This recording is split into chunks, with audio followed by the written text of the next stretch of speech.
The sun rose over the high desert like a copper coin, casting long shadows across the ragged hills and turning the grasslands into a shimmering quilt of gold and green. Each morning before the heat built, Maria Vega saddled her mare and rode the fence line. The smell of sagebrush clung to her clothes, and the leather of her gloves was cracked from years of use. This land was hers now, 6,000 acres of dust, mesquite, and stubborn cattle. Yet some mornings it felt like a kingdom built on loneliness. 3 years earlier, her father had died in a flash flood while trying to save a calf trapped in a gully. Her 2 brothers drifted off soon after, chasing work in distant rail towns. That left Maria with the brand, the herd, and a stack of debts to pay off. At 26, she was rancher, foreman, bookkeeper, and hired hand rolled into one. She had learned to mend wire, break a young horse, and haggle with cattle buyers whose smiles grew wider when they realized they were negotiating with a woman. But she had also learned to keep her back straight and her eyes level until the smiles faded. That morning's ride took her past the far windmill, its blades creaking faintly in the still air. She leaned over to check the water trough, a cracked plank she had meant to fix 2 weeks ago. Another chore for the list. From the ridge above the north pasture, she could see the whole spread. Brown dots of cattle moving like slow ants between patches of grass. The bunkhouse standing empty since she'd let the last hired man go. Her only regular company now was Pinto, a wiry blue heeler who loped alongside her horse with his tongue out. Maria paused on the ridge, shading her eyes. Out here, the sky seemed endless, but the silence pressed in on her. There were days she missed the sound of someone else's voice at breakfast or the simple comfort of another pair of hands at branding time. The isolation was part of the deal, she told herself. The land was both burden and inheritance, and she would see it through. Still, sometimes, in the violet hush of evening, she caught herself talking aloud to the horses. Turning south, she rode toward the arroyo, where cattle often strayed. Fresh tracks dotted the sand, coyote, jackrabbit, and something heavier. She swung down from the saddle and crouched, touching the print with her fingertips. A horse had passed here recently, unshod, heading toward her property. She straightened slowly, scanning the horizon. Nothing moved except the shimmer of heat. Travelers sometimes crossed these parts, but this was her land, and she preferred to know who came across it. Back in the saddle, she nudged the mare into a trot, the unease curling in her stomach. She was used to handling herself, yet the memory of the flash flood still came at her in dreams. How quickly a day's work could turn deadly. She patted the rifle in its scabbard, a habitual reassurance. She hoped it was just a stray Mustang she'd seen sign of. Still, she made a mental note to ride the outer boundary again at dusk. As the sun climbed, she turned for home, dust rising behind her horse's hooves. The adobe ranch house appeared in the distance, small against the rolling expanse. It was a hard, proud place, like her, and it had kept her going when grief threatened to hollow her out. But this morning, with the mystery of fresh tracks in the arroyo, Maria felt a faint ripple under the surface of her routine, a sense that something was moving toward her across the open range. She didn't yet know it, but the pattern of her life was about to shift forever. By the time the noon sun flattened the color out of the plains, Maria had finished mending the cracked plank in the trough and hauled a feed sack into the barn. The morning should have ended like any other, a quick meal of beans and bread in the shade of the porch before turning to the bookkeeping. But her mind kept circling back to the hoof prints in the arroyo. She couldn't shake the sense that she was not as alone as she'd always believed. The wind had shifted, too. It carried smells she didn't recognize. The faint tang of wood smoke from somewhere far off, the dusty scent of sweat not her own. As she crossed the yard to fetch water from the well, Pinto's hackles rose. The blue heeler planted himself at the edge of the porch and stared east, a low growl vibrating in his chest. Maria squinted into the haze, but nothing moved beyond the shimmering heat. "Easy, boy," she murmured, though her own stomach had tightened. In the afternoon, she rode the north boundary again, taking the rifle with her this time. She found another sign near the windmill, a scuffed patch of dirt where a horse had stumbled and a length of boot leather half buried in sand. She pulled it free, turning it over in her hands. The strap was cracked but recent, no more than a day or two in the weather. Someone had been riding close, perhaps even crossing her property under cover of night. The thought brought back stories she'd overheard in town, rumors of cattle rustlers pushing farther south, of drifters hiding out after stagecoach robberies. of deserters drifting through looking for easy pickings. Normally she would dismiss such talk as barroom gossip, but she couldn't afford to ignore it. One woman alone on a spread this size was an easy mark, and everyone knew it. Back at the house, Maria bolted the doors and moved her father's old Winchester from the rack to a spot within easy reach. She felt a flicker of resentment at having to take such precautions. The ranch had been her family's since before she was born. She had ridden every arroyo and ridge, mended every fence, buried kin on the hill above the windmill. It was the one place where she should have felt safe. Yet here she was, listening for hoofbeats in the wind. That night, after the sun bled out over the mountains, she built a small fire in the hearth and sat at the table with her ledger open but untouched. Pinto lay by the door, one ear twitching at every sound. Outside, the corrals creaked and the windmill groaned in the dark. Every few minutes she thought she heard something, a faint clink of metal, a horse shifting weight. But when she stepped onto the porch, there was only the wide, empty sweep of stars. She forced herself to breathe slowly, fingers resting on the worn wood of the rifle stock. It could be nothing. It could be a lost Mustang or a traveler who would pass by come morning. Still, she felt the invisible tension of the land around her, like the moment before a storm when the air is too still, too heavy. The open range had a way of keeping its secrets until it was ready to reveal them. Maria rose finally and barred the shutters, then stood in the center of the room listening to her own heartbeat. The ranch was silent, but the silence felt different tonight. Not empty, but expectant. Somewhere out there in the dark, someone or something was moving, and she could feel the shape of it pressing closer. She didn't know who they were or what they wanted, only that her long routine of solitary days and predictable nights was about to break. Just before dawn, a thin gray light seeped across the hills, softening the outlines of the mesquite. Maria had not slept much. She had dozed in the chair near the window with her rifle across her lap, waking every time Pinto shifted at the door. The dog was restless, nose twitching at scents only he could read. When he finally barked, a single sharp sound, she was already on her feet. She moved to the window. In the half-light, she saw a dark shape near the corral, a horse head down, steam rising from its nostrils. A rider slumped in the saddle. For a heartbeat, she thought the figure was a ghost from some old trail story. Then her eyes adjusted and she realized it was a man, swaying as if barely conscious. Maria pushed the door open and stepped onto the porch, rifle at the ready. "That's far enough," she called, her voice steady even though her heart was hammering. Pinto barked again and darted forward but stopped short when she snapped a command. The rider lifted his head. Even from a distance she could see how pale he was, his hat askew, dust caked on his face and coat. He tried to speak, but his words dissolved into a cough. His hands fumbled at the reins, and then he slid sideways and dropped to the ground with a thud, sending the horse skittering a few steps away. For a moment, Maria stayed frozen. Every story she'd ever heard about feigned injuries and traps flashed through her mind.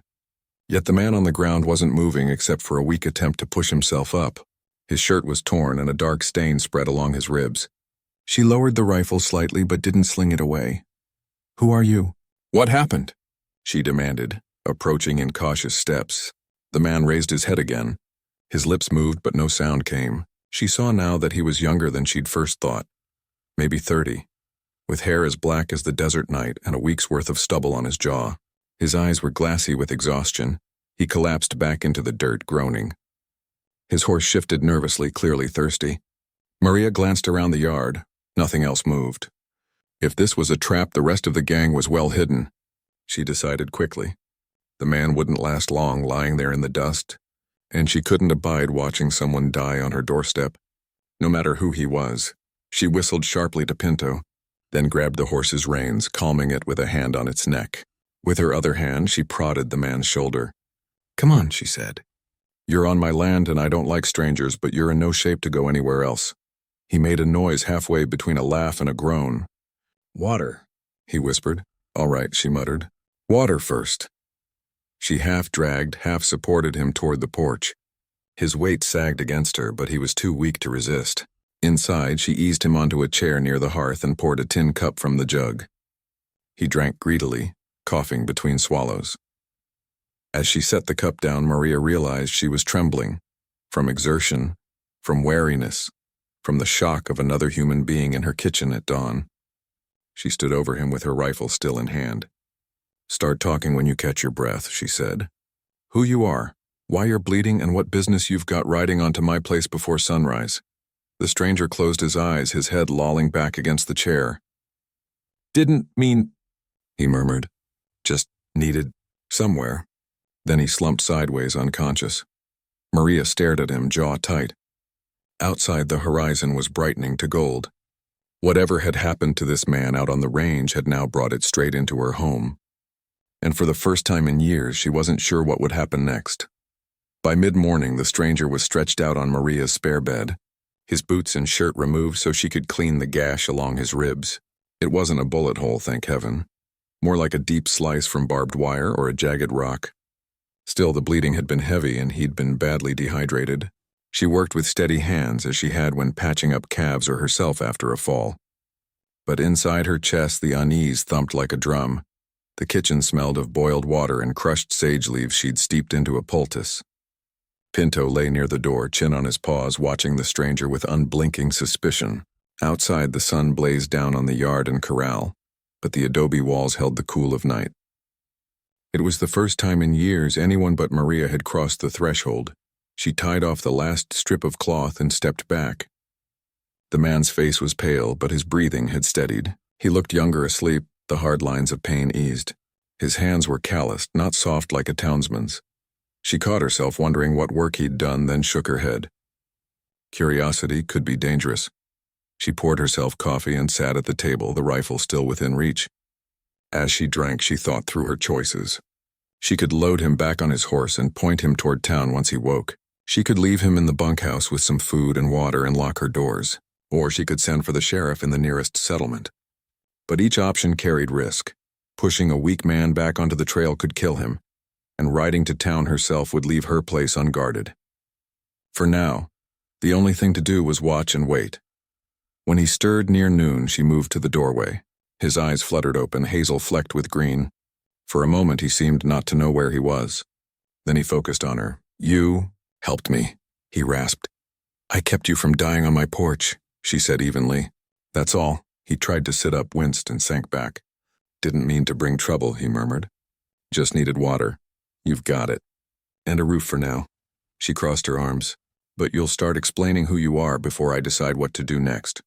He hesitated, lips dry. "Name's Daniel Cruz. Was working with a trail crew north of here. Things went bad. Needed to get away. That's all I can tell you." Maria studied him. There was a guarded tone in his voice, a man weighing every word. "And that cut?" she asked. "Fence wire," he said quickly, too quickly. She didn't press, but she filed the lie away. She had lived too long among men who played cards with marked decks not to recognize it. "You'll stay put till you can ride again," she said finally. "You'll eat at the table, but keep your hands where I can see them. And if anyone comes looking for you, you'll tell me the truth fast." He nodded, a flicker of gratitude and relief in his eyes. "Fair enough." She left him to rest and went outside to tend the stock, but her thoughts kept circling back to the figure lying in her spare bed. It had been 3 years since she'd had another person under her roof. Now in a single dawn, everything felt different. The rooms less empty, the silence heavier, her routine cracked open. She didn't trust him, but she couldn't ignore the stir of something she hadn't felt in a long time. Not just worry, but a dangerous flickering interest. Inside the adobe house, Daniel Cruz closed his eyes again, his breathing shallow. Outside, Maria tightened the cinch on her mare and looked toward the horizon. The wind had shifted. Whatever he was running from, she suspected it was closer than either of them wanted to admit. By the third morning, Daniel Cruz could sit up on his own and eat a little without paling. The gash along his ribs was knitting, though slowly, and Maria had moved him to the bench by the window where the light was better. She'd begun to notice small things about him. How he watched the land like someone used to riding long distances. How his hands strayed unconsciously to the spot where a gun belt should hang. How he stiffened at every distant hoofbeat. A man might fake a name, she thought, but not those habits. That morning she rode out to check the north pasture and found something that hardened her suspicions. Near the dry wash lay a torn scrap of blue kerchief with a silver star pinned to it, the kind worn by the county deputies. Beneath it, imprinted in the dust, were hoofprints of at least 3 horses. Someone had been riding hard, following a trail. Her trail! She turned the mare back toward the house at a gallop, her jaw clenched. When she dismounted in the yard, Pinto bounded up, barking. Daniel was leaning against the doorframe, pale but on his feet. He saw her expression and straightened. "What is it?" he asked. Maria held up the kerchief. "You tell me," she said. His eyes flicked to the star, then back to her. "Where'd you find that?" "Out by the wash. 3 riders. Looked like they were tracking someone." "You wouldn't know anything about that, would you?" He hesitated, then shook his head, but the movement was too slow, too careful. "I told you I was working with a trail crew. We got into a fight. That's all." "You're lying." Her voice was low, flat. She had placed the rifle across her saddle, but her hand hovered near the butt of her revolver. "I'm not in the mood to play nursemaid to a fugitive. If the law's on your heels, you'd better start explaining before they come knocking at my door." Daniel's shoulders sagged. For a long moment he said nothing, staring past her at the horizon where the sky met the hills. Then he exhaled sharply. "All right.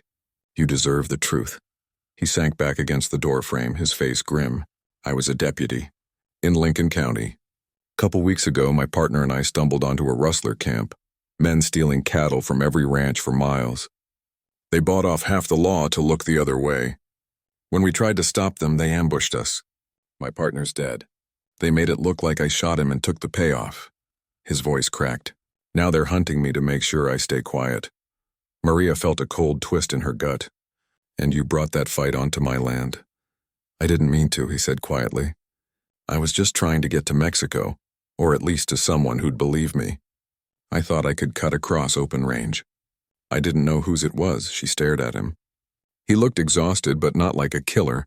Still, she'd heard plenty of convincing lies before. "You've put me in a hell of a spot," she said.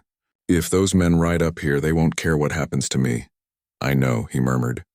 "If you want me gone, I'll go as soon as I can stand." Maria looked out over the sunlit yard.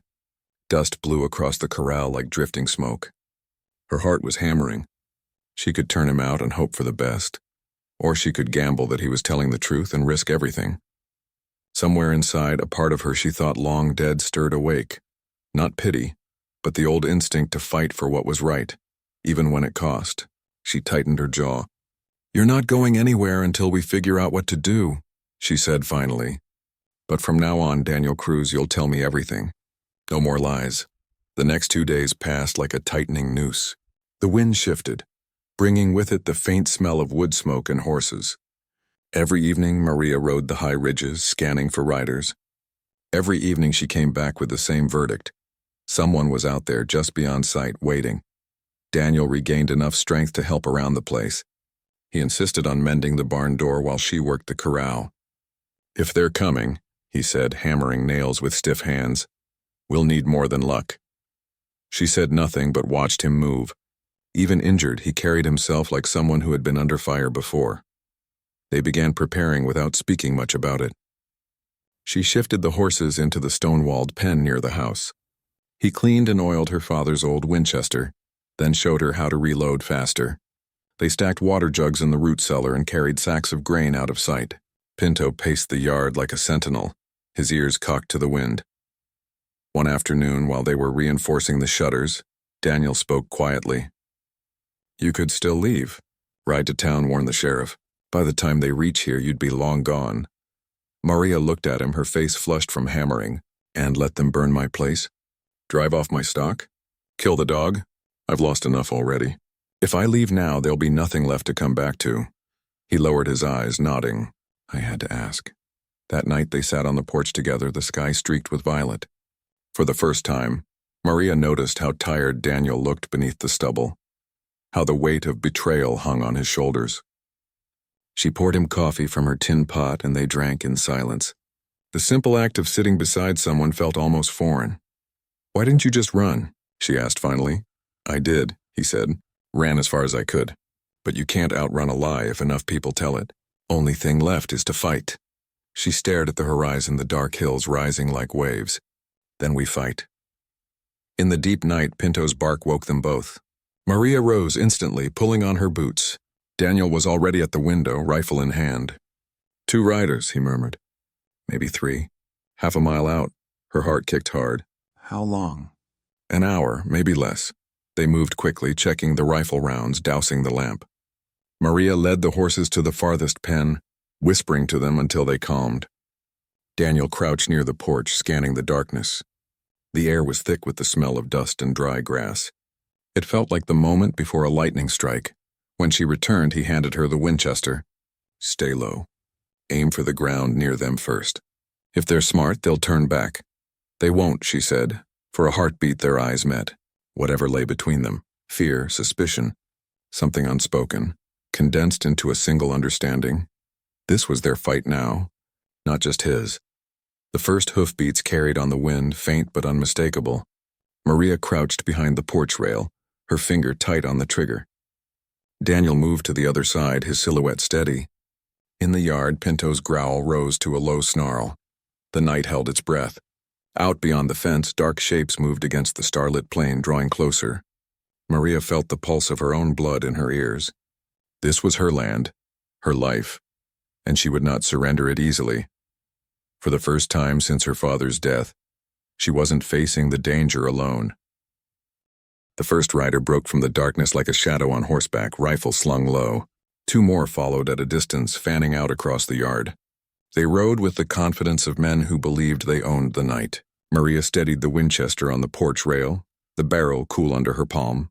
Beside her, Daniel crouched with his revolver drawn, his breathing slow and deliberate. "Cruz," one of the men called. "We know you're in there. Come out and we'll talk. No one has to get hurt."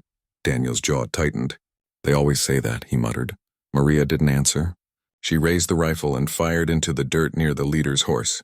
The animal reared, snorting, and the rider cursed. "Next shot won't miss," she shouted. "Turn around and ride out while you can." For a moment the men hesitated. Then a shot cracked from the far side of the yard, splintering the porch post above Maria's head. Daniel fired back and chaos erupted. Hoofbeats thundered, bullets hissed through the dark, and Pinto barked furiously. Maria dropped to one knee, chambered another round, and sent a bullet sparking off a rock near the second rider. He wheeled his horse and bolted into the darkness.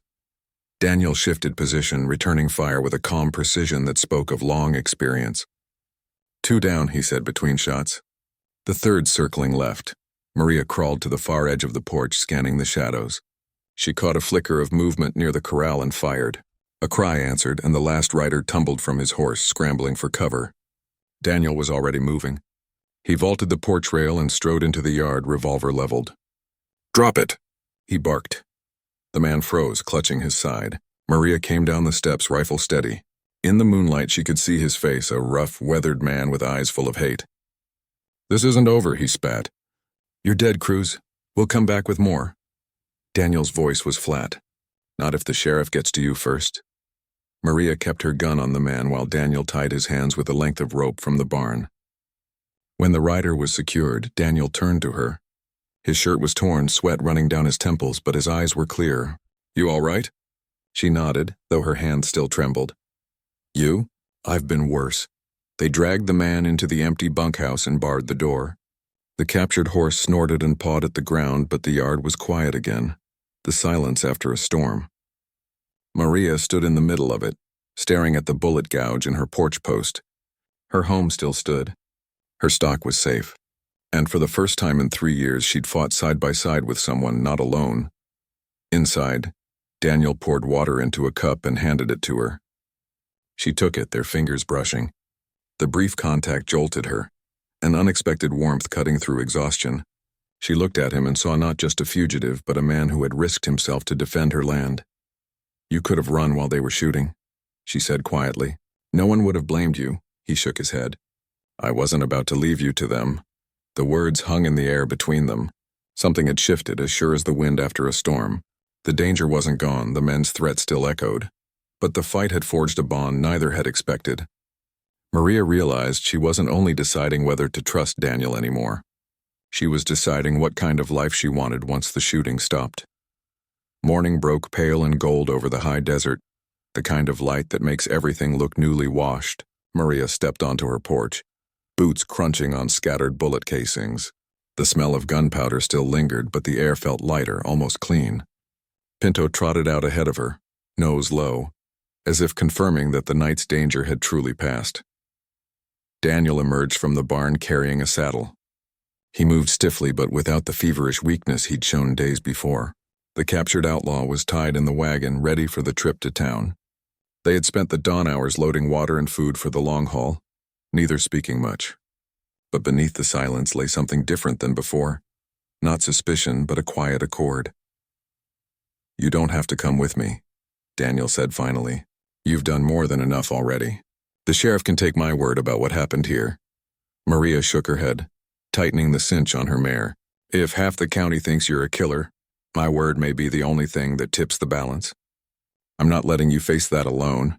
He looked at her, surprised. "It'll mean riding into town, facing questions. They'll know you harbored me." "I know," she said simply, "but hiding's never been my way. And this is my fight now, too." He nodded slowly, something like gratitude flickering across his face. "All right. We'll go together." Before they mounted up, Maria walked to the ridge above the ranch house. From here she could see the whole spread, the pastures, the windmill, the bunkhouse still scarred from the gunfight. It was still hers, but it felt different now. The solitude that had weighed on her like an iron yoke had cracked open. In its place stood possibility, help, partnership, maybe even something more she wasn't yet ready to name. She thought of her father and how he'd built this place with his hands and grit. He had taught her that the land is only as strong as the people who stand on it. For the first time since his death, she felt that strength returning, not as stubborn endurance, but as a choice to move forward rather than simply hold on. Down by the wagon, Daniel adjusted the outlaw's bindings, his movements deliberate. He wasn't free yet. A trial awaited and a fight to clear his name. But he wasn't running anymore either. In the lines of his face, Maria saw the same hard-earned resolve she felt in herself. They were both people forged by the land's roughness, both tired of being alone with their battles. She mounted her mare, the leather creaking. Daniel swung into the saddle beside her. Pinto jumped into the wagon and settled near the bound man with a low growl. The sun climbed, throwing their shadows long across the yard. "You ready?" Daniel asked. Maria looked once more at the ranch house, the corral, the hills rolling out to the horizon. Then she looked at him. "Ready," she said. They started down the trail together, dust rising behind the horses' hooves. Whatever waited in town, judgment, danger, vindication, that they would meet it side by side. And beyond that, the open range stretched wide and unknown, but no longer empty. For Maria Vega, the unexpected encounter had not just brought a wounded man to her doorstep. It had broken the spell of her solitude, stirred something she'd almost forgotten, and set her on a path she had never imagined. As the wind carried the scent of sage and sunlight across the land, she felt it deep in her chest. Change had come to the ranch, and this time she wasn't facing it alone.